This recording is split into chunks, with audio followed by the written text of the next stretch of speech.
Hi, this is Cathy Gnatek. I continue my series on the 36 decans of the zodiac today with Pisces I, the first 10 degrees of the sign. Pisces I has a lot to do with the spiritual seeker, as well as sometimes people who become spiritual teachers, people that lead others on the path to a connection with the divine, that which supports us when chaos hits our life, or when we realize that the vicissitudes of life can be too much for us and we want to turn inward and find some resource that can provide us equanimity in moments of difficulty in life.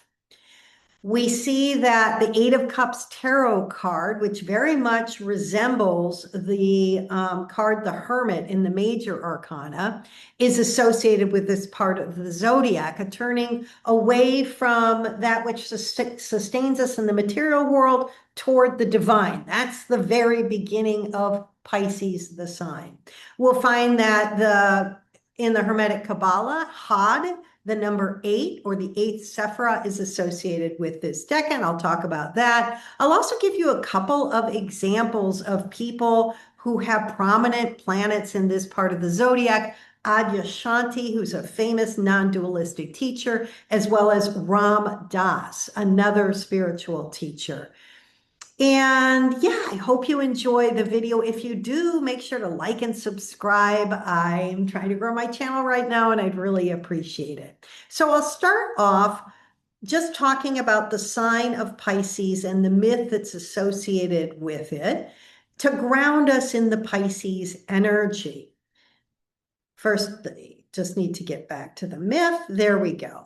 So Pisces, the constellation, is the image of two fish that are bound together. And it comes from the myth of Aphrodite, the goddess of love, and her son Eros, this energy of longing for deep connection. They are fleeing the god Typhon, the god that creates chaos in the world, and they turn themselves into two fish. And they're able to escape him, right? They jump in the water, or they're in the water, moving with the flow of life. So there's something about the energy of the sign as a whole that has to do with letting go into the unknown, trusting, having faith in the flow of life. Yeah. And in addition to the myth related to Pisces, we can also talk about the planet that rules the sign, Jupiter.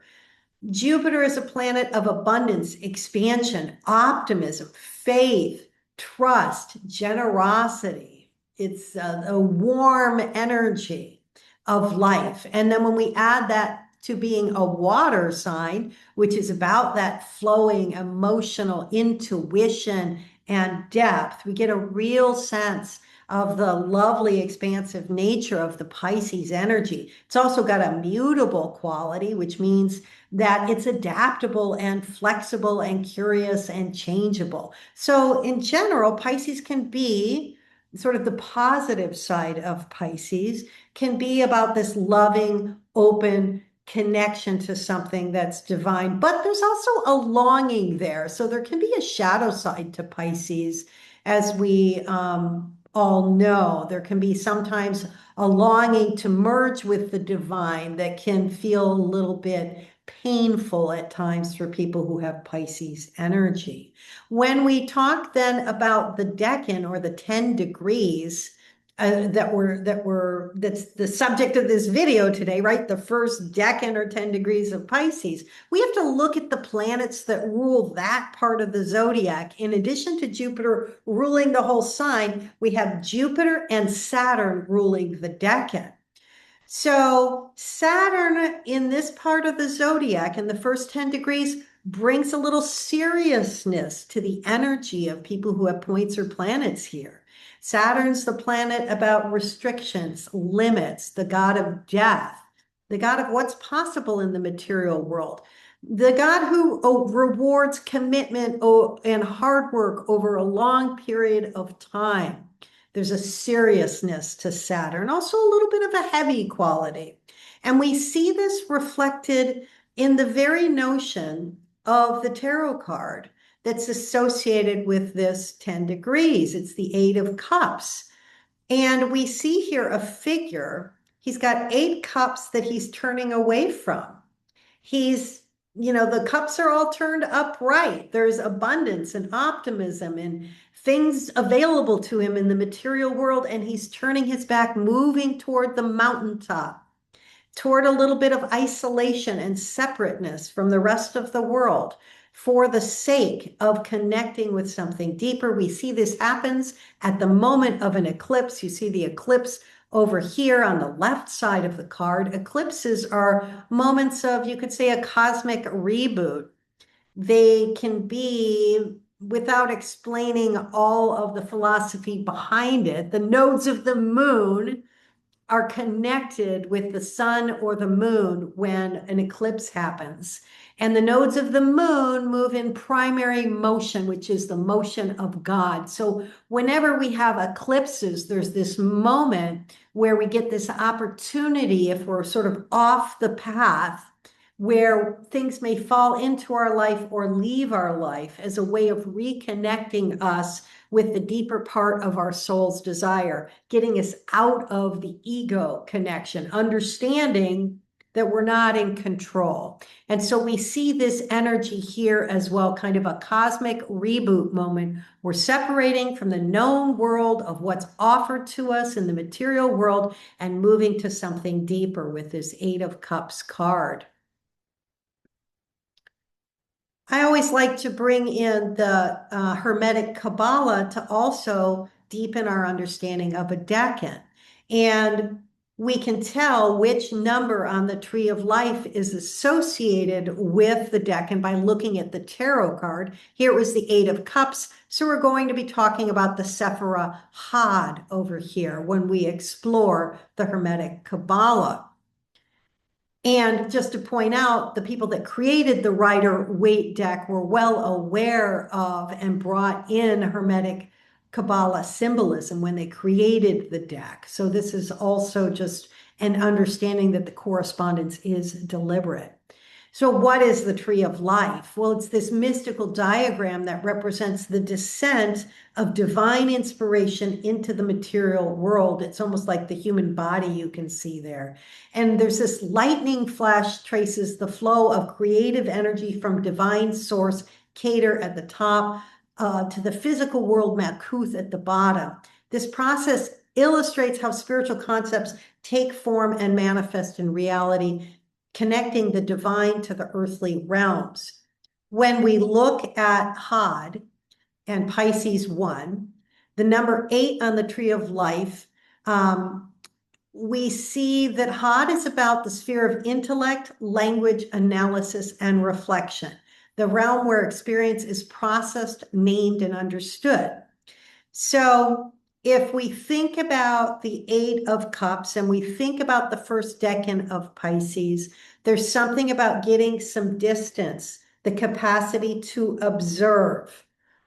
If you think about the fish in Aphrodite and Eros, turning themselves into fish and diving into the ocean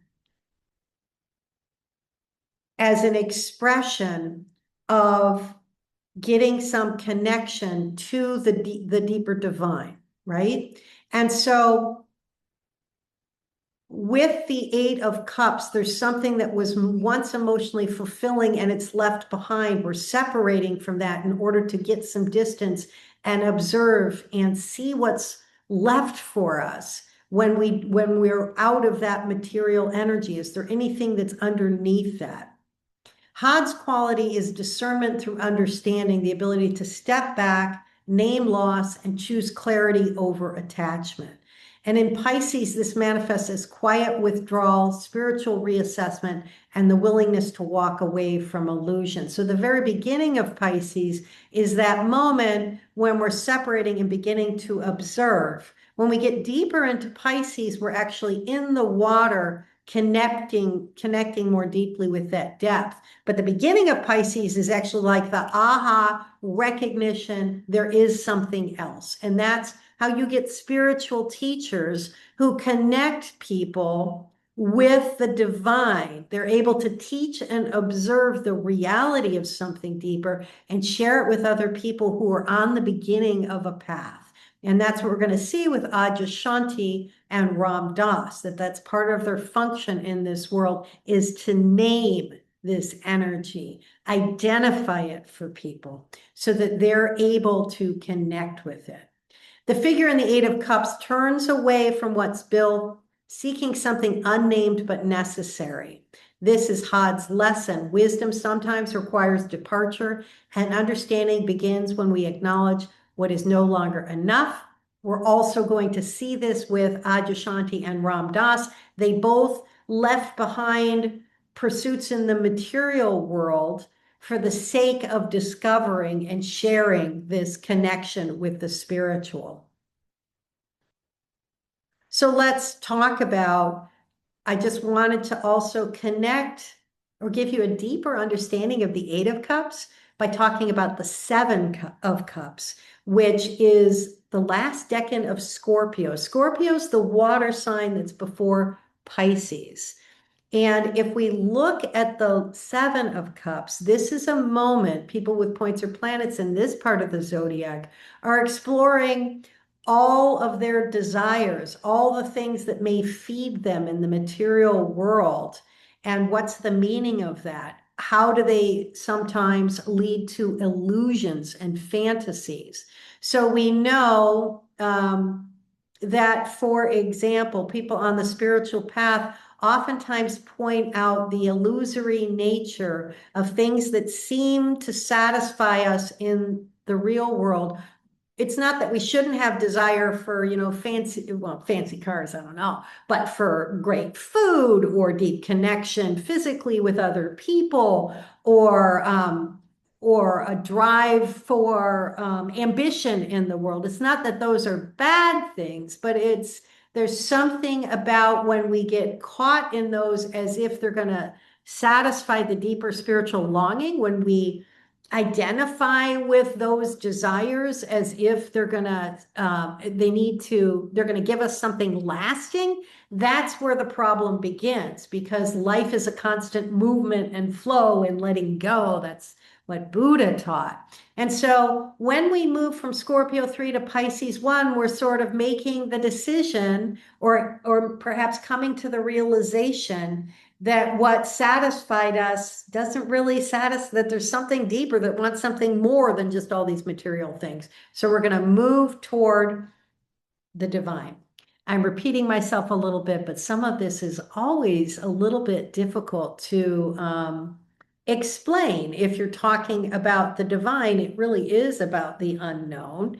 It's about what we can access when we quiet ourselves in meditative space and connect to what the Buddhists called the heart mind instead of the intellect. Connect to the source of love, which is that heart mind. Connect to source, which is the deeper part of who we are, the deeper part of what sustains us down in the hara at the lower chakras. We can connect to that which supports us, which is bigger than our particular body. Again, this is a lot of what Adyashanti teaches as well as Ram Dass teaches. So if you yourself have planets or points in this part of the zodiac, these might be two teachers that you resonate with. Adyashanti had an awakening at the age of 25. That was a head awakening where he basically connected to the vastness of the universe on a more of a from the standpoint of spirit. Then later, at around the age of 30, he had a heart awakening, and that connected him to, he called the first awakening waking up, and the second awakening wakening down, wakening into the body. There's so much I could share with you about his teachings. I've followed him for a long time. I found him to be a really great source through his meditations. He has a way of describing this deeper energy or source that sustains us that has allowed me physically, it's hard to describe, to connect with that energy in a way that it sustains me. So just offering that if you're somebody who's interested in this. And Adyashanti has his Jupiter in Pisces, and that gives him an extra strength and capacity, I would say, because Jupiter rules Pisces, to be able to explain and articulate some of this loving, abundant energy that he identifies. And one thing that's also interesting about Adyashanti, he started out as a non-dualistic teacher. If you know anything about spirituality, that can, in some ways, at times leave the body out or feel like the body is being left out. Later in his work, he ended up suffering and having some real pain and health difficulties in his life that further opened him up and brought him into a perspective of the need to teach also more deeply about connecting with being present, not only to the ethereal kind of energy of spirit, but also more of a embodied spirituality, about being present to everything, and the way in which being present to one's own physical body and embodied experience of everything, pain, whatever, actually allowed one to receive support in the midst of that. So anyway, that's a little aside because I have my Saturn in this decan of Pisces. And so there's something for me, wherever we have Saturn in our chart is where we can come to the energy a little bit later in life over a long period of hard work. I just went through my second Saturn return in this decan of Pisces, and that has been my experience, that this second Saturn return brought me into a disciplined commitment to meditation and to connecting with something deeper than myself. It enabled me, having Saturn here, because I talked about Adyashanti's Jupiter. Let's talk about Saturn, which also rules this decan, which gives you the strength and the fortitude to commit to the practice. Now, for me, it wasn't until I was in my 50s that I really embraced the meditative practice, but it's stuck. And that's what Saturn can do. And you'll see with Adyashanti, he also has a really strong commitment to practice, as does Ram Dass. So then to just finish off with Ram Dass, because I thought it was so fascinating, he's another teacher that I really vibe with. His Venus is in this decan of Pisces, and Venus is exalted in Pisces. And Venus is the goddess of love. And Ram Dass's path to the spiritual started first. He was a famous professor at Harvard that was touting psychedelics. He had, I don't know, hundreds, if not thousands of trips on LSD and every kind of drug that you can imagine as a way of expanding his consciousness. Eventually, he ended up in India and met his teacher. I know his teacher's name. It's Neem Karoli Baba, but he called him, Maharaji. His teacher, Maharaji. And if you read Ram Dass's biography, you'll see that he had this experience when he went into India and met this teacher where he just fell in love. And it was through his connection with Ram Dass, with Maharaji, this loving connection, that he had his awakening. After all that psychedelics didn't bring the awakening, it was being in the presence of this teacher, the love of the teacher. And Ram Dass, of course, went on to teach himself, created a foundation called Love, Serve, Remember. And so love is very much the part of his spiritual teaching. I just thought that was really interesting with that exalted Venus.